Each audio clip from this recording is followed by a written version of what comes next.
अच्छा अब हम इनकम स्टेटमेंट बना रहे हैं। इनकम स्टेटमेंट में अच्छा इनकम स्टेटमेंट की अच्छा सबसे पहले सॉरी हेडिंग आएगी आपकी। हेडिंग के अंदर आएगा गेल, फिर आएगा income statement for the year ended.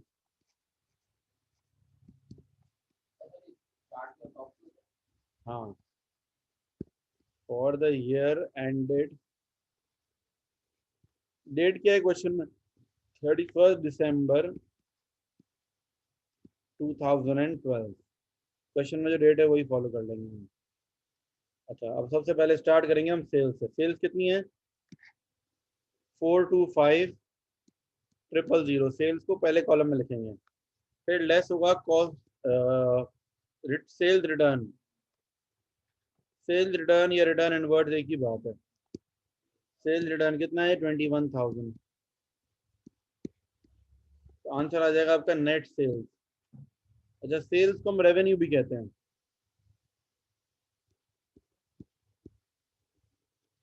ठीक है, देखो ये फॉर्मेट है, यही फॉर्मेट हमें फॉलो करना है। Less cost of sales.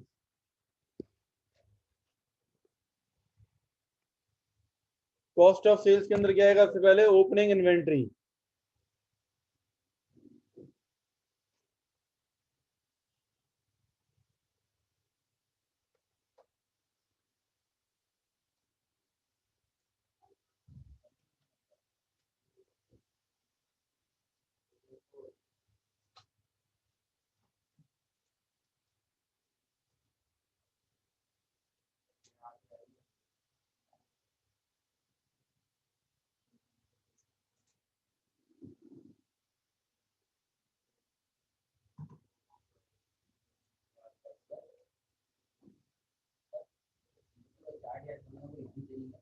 इसको याद रखने का तरीका पता है क्या? देखो सबसे पहले आप सेल्स लोगे। सेल्स आपको पता है भाई, सेल्स में से रिटर्न आउटवर्ड इनवर्ड माइनस ही होगा, जो गुड्स वापस होगा सेल्स रिटर्न हो गई।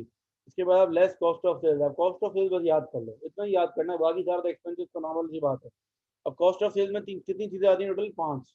3 चीजें प्लस में और 2 चीजें माइनस में। कौन कौन सी प्लस में? यस अयान बिलाल और सुनो। कॉस्ट ऑफ सेल्स में प्लस वाली चीजें कौन कौन सी हैं? Opening inventory, add purchases, add carriage inwards. Opening inventory आपको कहां से मिलेगी? ओपनिंग इन्वेंट्री ये इन्वेंट्री एट 1 जन 3800। ऐड करेंगे परचेज, जो ब्रैकेट में वैल्यू होती है मतलब माइनस। मतलब अकाउंटिंग के अंदर कोई भी चीज अगर आपको माइनस करनी है ना, आपको माइनस नहीं लिखोगे, आपको ब्रैकेट में लिख दोगे। ऐड करेंगे परचेजेस। परचेजेस है 196000। रिटर्न आउटवर्ड नहीं है इसमें, परचेज रिटर्न नहीं है, देखो जरा गौर से। परचेज रिटर्न लिखा हुआ है ये 9800। रिटर्न आउटवर्ड या परचेज रिटर्न एक ही बात है, निकालना होता है। प्रॉफिट निकालने के लिए तो हम कर रहे हैं ये। अच्छा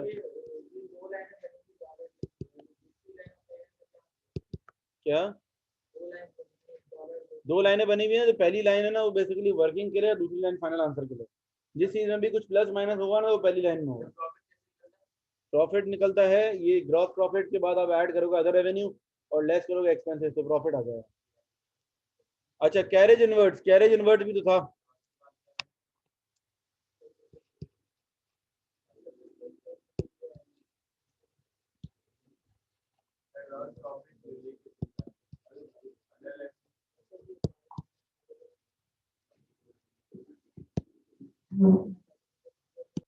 अच्छा कैरेज इनवर्ट आपको यहाँ क्वेश्चन में मिल जाएगा यार 7000। देख लेते हैं, अभी इनको टोटल कर लो। अच्छा इन पांचों का जो टोटल होगा ना, इन पांचों का टोटल यहाँ चला जाएगा। कितना बन रहा है इन पांचों का टोटल? 212000। माइनस करोगे तो आपके पास आ जाएगा ग्रॉस प्रॉफिट। ग्रॉस प्रॉफिट कैसे आता है? नहीं मैं ग्रॉस प्रॉफिट की बात नहीं कर रहा हूँ, मैं इन पांचों का टोटल बोल रहा हूँ। 192000 ये क्या है? कॉस्ट ऑफ सेल्स की वैल्यू है। अब इसको नेट सेल्स में से माइनस करेंगे तो ग्रॉस प्रॉफिट आ जाएगा। तो ग्रॉस प्रॉफिट की वैल्यू क्या आ रही है बताओ?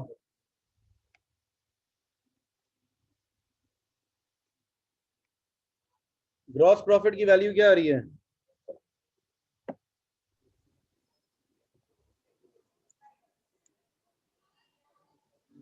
ठीक है, नेट सेल्स में से हम माइनस करेंगे, नेट सेल्स में से माइनस करेंगे कॉस्ट ऑफ सेल्स, तो आ जाएगा हमारा ग्रॉस प्रॉफिट। ठीक है, ग्रॉस प्रॉफिट की वैल्यू आएगी 212000। ऐड करेंगे अदर इनकम,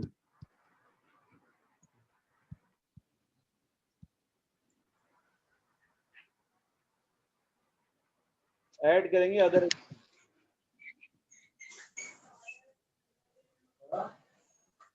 इनकम कौन कौन सी है इस क्वेश्चन के अंदर?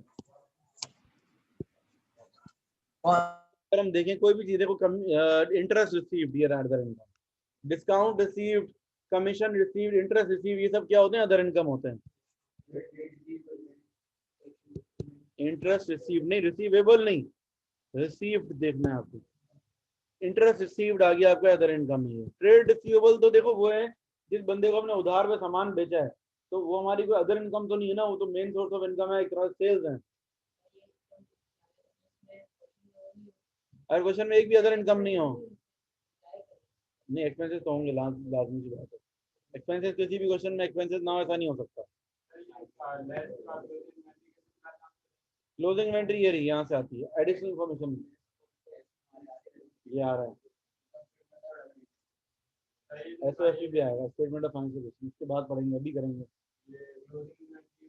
क्लोजिंग इन्वेंट्री हमेशा आपका अदर, ये एडिशनल इंफॉर्मेशन में से मिलेगी आपको, तो माइनस करेंगे। और देखो डेट से ही पता चल रहा है, देखो डेट क्या है इसकी, कि डेट है 31 दिसंबर। 31 दिसंबर, इसका मतलब क्या है? ये क्लोजिंग इन्वेंट्री है। और ऊपर वाली जो इन्वेंट्री थी उसकी डेट क्या थी? 1 जनवरी। ये तो मैं आपको एक हिंट दे रहा हूँ कि ओपनिंग इन्वेंट्री हमेशा ऊपर होती है, क्लोजिंग नीचे होती है।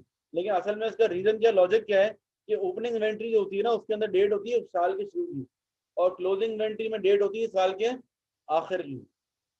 ठीक है, तो अब जरा ऐड करो 212000 प्लस 8500, 20। अब ये क्या आएगा? ये उस तरफ इसलिए आया कि इसमें कोई प्लस माइनस नहीं था ना। देखो ये दो साइड है ना, तो राइट साइड पे वो चीजें आती है जो कि इसमें कोई वर्किंग ना हो। Left side is for working, right side for final answer. अगर 2 या 3 अदर इनकम होती ना, तो हम इसको ये पहले इस वाले कॉलम में लिखते और फिर टोटल करके बराबर में ले जाते। अदर इनकम सिर्फ एक ही है। अगर अदर इनकम सिर्फ एक ही होगी तो डायरेक्टली कहाँ लिखा जाएगा उसको? ये राइट वाले कॉलम में। लेकिन अगर 2 या 3 होंगी तो कहाँ लिखेंगे? पहले फर्स्ट कॉलम में लिखेंगे और उनके टोटल आखिर में राइट कॉलम में लेके जाएंगे। तो ये क्या आएगा? 220500।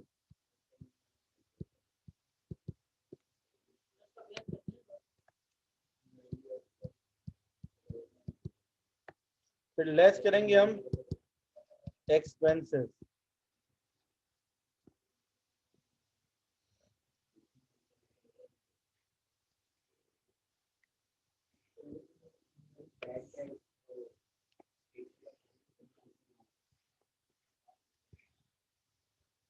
लेस एक्सपेंसेस, अच्छा, एक्सपेंसेस के अंदर bad debt is also an expense. Return of expense है वो, बिल्कुल एक्सपेंस है। बैड एक्सपेंसेस कौन कौन से हैं अब देखते हैं यहाँ से जरा। सबसे पहले आएगा कैरेज आउटवर्ड, तो नहीं है, कैरेज आउटवर्ड नहीं है। रेंट पेड आएगा, electricity, salary, repair, discount allowed, interest नहीं आएगा, कम्युनिकेशन, फ्यूल, बैड डेट। और ये वाला आएगा इंटरेस्ट पेड। नहीं नहीं नहीं, प्रोविजन अलग चीज है, बैड डेट अलग चीज है, आज हमने पढ़ा है। हाँ, बैड डेट वो होता है जो कि हो चुका, प्रोविजन वो होता है कि जो फ्यूचर में चांसेस हैं, डाउटफुल हैं। कैरेज इनवर्ट्स क्या होता है? कैरेज इनवर्ट्स का मतलब है ट्रांसपोर्टेशन एक्सपेंस, गुड्स को हमारे पास लाने का खर्चा। ठीक है, जब हम किसी से खरीद रहे हैं, गुड्स को ला रहे हैं, तो जो ट्रांसपोर्ट का खर्चा हम बेयर कर रहे हैं, दैट इज कैरेज इनवर्ट्स। और कैरेज आउटवर्ड्स क्या होता है? गुड्स कस्टमर को डिलीवर करने का खर्चा। हाँ, प्रोविजन अभी इन क्वेश्चन में नहीं है। नहीं, वो छोड़ दो अभी फिलहाल, वो बैलेंस शीट की चीजें हैं, वैसे स्टेटमेंट ऑफ फाइनेंशियल पोजीशन की चीजें हैं वो।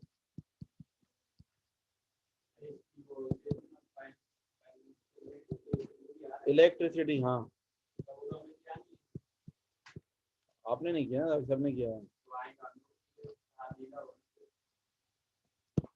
अभी कर लेते हैं ना।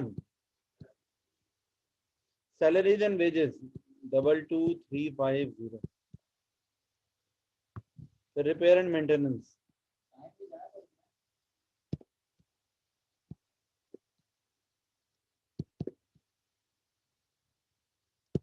रिपेयर एंड मेंटेनेंस कितना है? 5000। Discount allowed,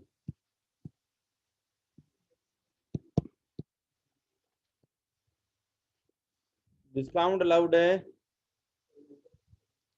7000।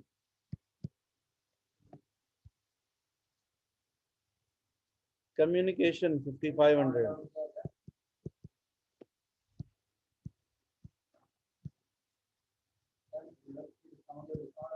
हाँ डिस्काउंट अलाउड मतलब हमने जो कस्टमर को डिस्काउंट दिया वो हमारा एक तरह का एक्सपेंस है ना।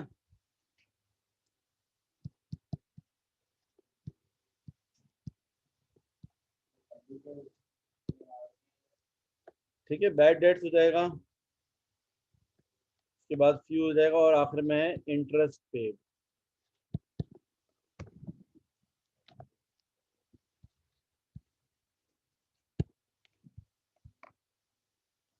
इंटरेस्ट पेड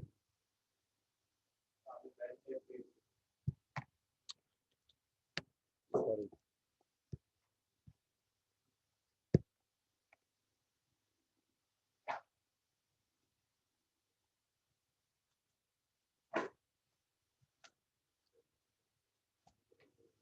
ठीक है, फ्यूल कितना है? 6700 और बैड डेट्स है 4000 और देन इंटरेस्ट पेड इज 4600। इन सबको टोटल कर लेंगे हम।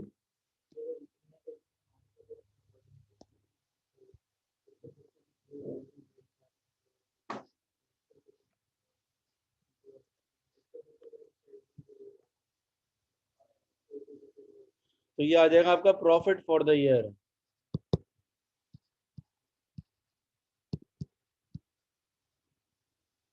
ठीक है, इन सबको सारे एक्सपेंसेस का टोटल कितना आ रहा है?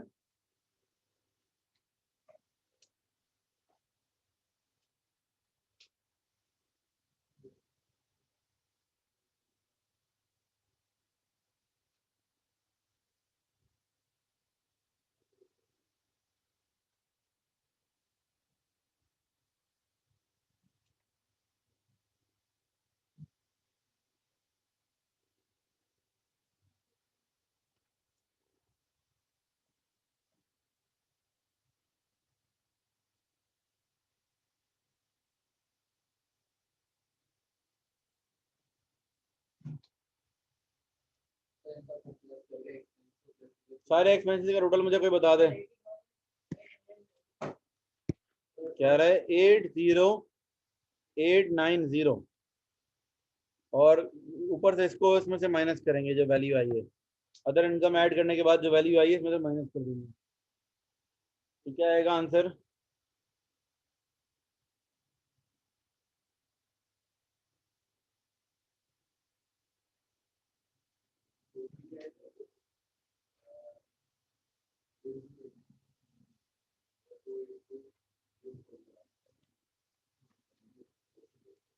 वन थ्री नाइन, नहीं मैं कैलकुलेटर में तो यही आ रहा है मेरे को।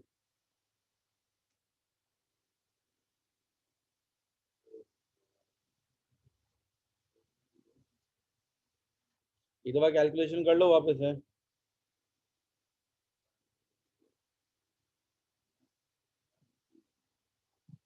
सही है ये। ठीक है, 139610 ये आपका आ गया प्रॉफिट फॉर द ईयर।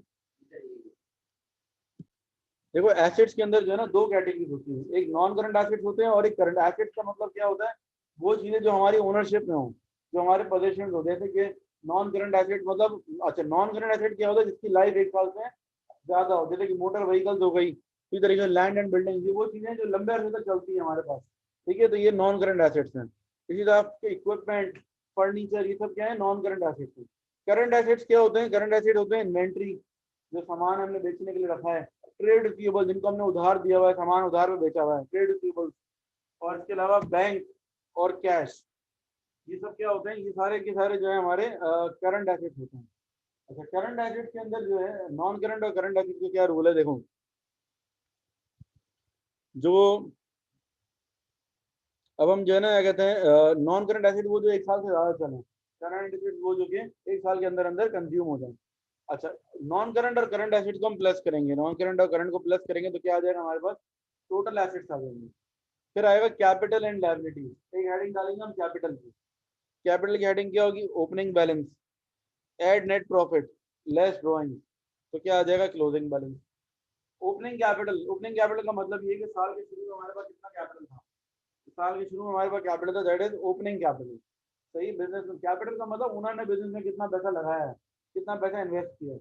ठीक है, ओपनिंग कैपिटल में ऐड करेंगे प्रॉफिट फॉर द ईयर जो हमने निकाला अभी, और फिर लेस करेंगे ड्राइंग। ड्राइंग का मतलब जो ओनर अपने पर्सनल यूज के लिए पैसे घर लेके चला गया, तो आपके पास जो बैलेंस आ जाएगा दैट इज क्लोजिंग कैपिटल। ठीक है। अच्छा, फिर आप ऐड करोगे इसमें non current liabilities. Non current liabilities का मतलब होता है वो लायबिलिटीज जो कि 1 साल के बाद पे ऑफ करनी है, जो लॉन्ग टर्म लायबिलिटीज आपकी। ठीक है, फौरन आपको पे ऑफ नहीं करनी है, 1 साल के बाद करनी है, ये क्या होती है, नॉन करंट लायबिलिटीज। और लायबिलिटी मतलब उधार, हमारे ऊपर जो कर्जा है। फिर के बाद करंट लायबिलिटीज। करंट लायबिलिटीज क्या है, करंट लायबिलिटीज जो है जैसे कि ट्रेड पेबल्स और अदर पेबल्स, वो लायबिलिटीज जो कि आपको विद इन 1 ईयर चुकानी हो, आपको ड्यू फॉरन सेटल करनी है थोड़े दिनों में ही। अब ये फॉर्मेट फॉलो करते हुए हम बनाते हैं, क्वेश्चन सॉल्व करते हैं। सबसे पहले ऊपर नाम लिख देंगे, क्या नाम है, गेल। ठीक है। अच्छा, फिर लिखेंगे statement of financial position.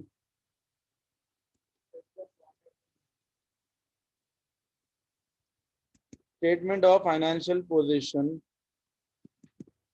As at 31 December 2012।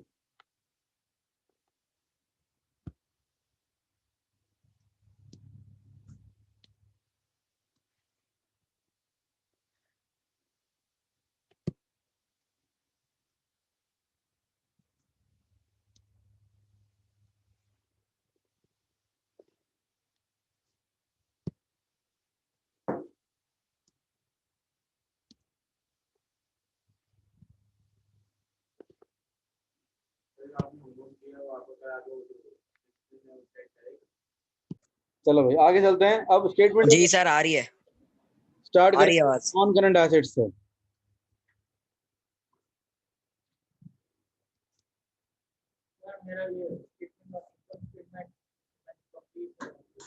Sir क्या करूँ, कुछ आवाज ही नहीं आ रही थी, कुछ समझ ही नहीं आ रहा था 1 मिनट के लिए जब आप चले गए थे। मैं बाहर गया था। Okay, non current assets. Non current assets में सबसे पहली चीज आएगी, क्वेश्चन में हम देखते हैं नॉन करंट एसेट कौन कौन से हैं हमारे पास क्वेश्चन में। इस क्वेश्चन में नॉन करंट एसेट कौन कौन से हैं, मोटर व्हीकल और कंप्यूटर। दो नॉन करंट एसेट्स हैं हमारे पास क्वेश्चन में। ठीक है, एक मोटर व्हीकल है और एक कंप्यूटर है।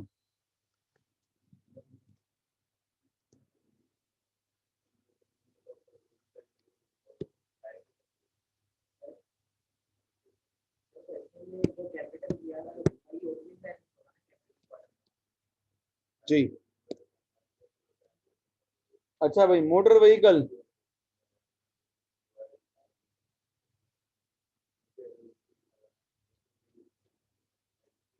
मोटर व्हीकल्स की वैल्यू कितनी है देखो, 230,000। और फिर उसके बाद है कंप्यूटर्स,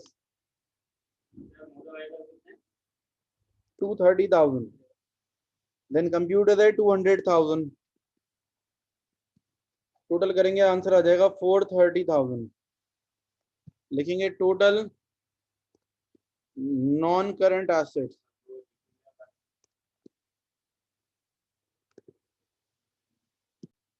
अच्छा जी, आगे चलते हैं current assets.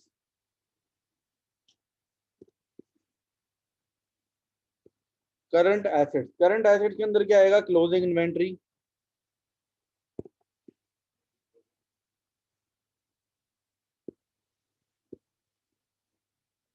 Trade receivables. Closing inventory है 18,000। फिर ट्रेड रिसीवेबल्स 36,000। और फिर आएगा बैंक। बैंक में कितने पैसे हमारे पास, कैश एट बैंक है 5,500। एंड देन कैश कैश है 6870। इन चारों को टोटल करेंगे तो क्या आ जाएगा, टोटल करंट एसेट्स।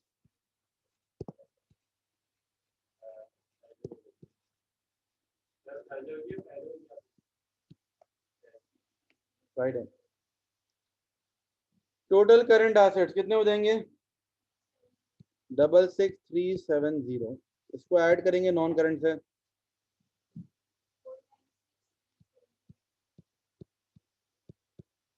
496370। ये आ जाएगा आपके पास टोटल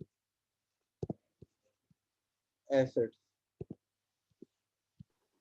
सर बैंक में जो पैसे हैं वो करंट होंगे या नॉन करंट होंगे? करंट होते हैं। बैंक में जो पैसे होते हैं वो करंट है, वो यूज होते रहते हैं ना। नॉन करंट तो वो होते हैं जो कि मतलब यूज ही ना हो सके, जो मतलब खत्म। बैंक वाले पैसे तो यूज होते हैं कंटिन्यूसली, वही पैसे तो नहीं रहते ना, हम खर्च कर लेते हैं फिर डिपॉजिट करवा देते हैं एंड सो ऑन, चलते रहते हैं। अच्छा जी, फिर आएगा कैपिटल एंड लायबिलिटीज, एक और हेडिंग डालेंगे। क्या, 1 बाय 1 जी, निकालना पड़ेगा हमें। ठीक है, आएगा कैपिटल एंड लायबिलिटीज। तो पहले लिखेंगे कैपिटल। कैपिटल के अंदर आ जाएगा ओपनिंग कैपिटल। सबसे पहले ओपनिंग कैपिटल। ओपनिंग कैपिटल वो होता है जो क्वेश्चन में गिवन होता है, 264360। Opening capital. ऐड करेंगे profit for the year.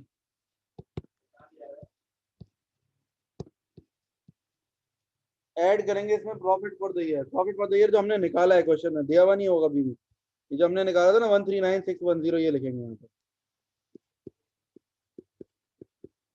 Less करेंगे ड्राइंग।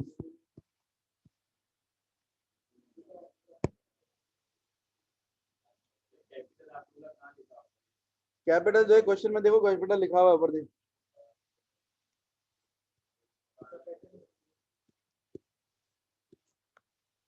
तो ये आ जाएगा क्लोजिंग बैलेंस, क्लोजिंग कैपिटल यानी कि।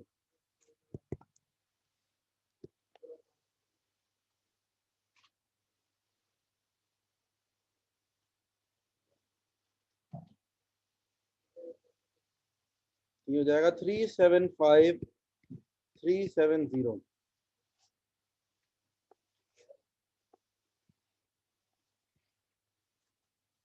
ठीक है, कैपिटल हो गया। ढूंढो, मिल जाएगा तुम्हें।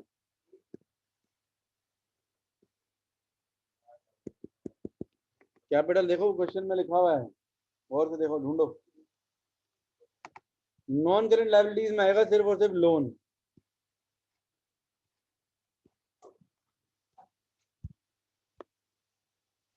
नॉन करेंट लायबिलिटीज में आएगा लोन।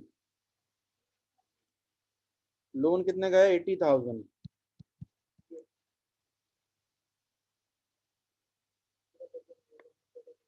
ठीक है, फिर आएगा करंट लायबिलिटीज।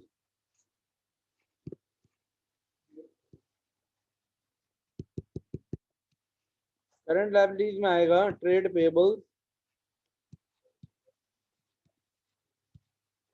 और बैंक ओवरड्राफ्ट। सर ये बैंक लोन डेबिट साइड पे क्यों नहीं आया? अच्छा, अब एक बात आपको मैं ये बता दूं, ये डेबिट और क्रेडिट साइड नहीं है। ये लेफ्ट वाली साइड जो होती है ना, ये वर्किंग के लिए, और राइट वाली साइड टोटल के लिए। अब बैंक लोन के अंदर कोई वर्किंग ही नहीं थी, तो इसलिए हमने डायरेक्ट इसको राइट वाली साइड पे लिख दिया। अब कैपिटल में वर्किंग थी, opening capital, add net profit, less drawings करना था। वर्किंग जिसमें होगी वो लेफ्ट कॉलम में आएगा, सही जिसमें है। वर्किंग नहीं होगी वो डायरेक्ट राइट कॉलम में जाएगा। ये डेबिट और क्रेडिट के साइड कॉलम नहीं है। ठीक है, आगे जाके आप ऐसी भी नॉन इनकम स्टेटमेंट पढ़ोगे जिसमें 3 कॉलम आएंगे, तो वो 3 कॉलम पे डेबिट क्रेडिट तो नहीं हो सकते ना। और बैंक ओवरड्राफ्ट 2 ही कॉलम है ना, मुझे दिखाया तो डेप्रिसिएशन वाला।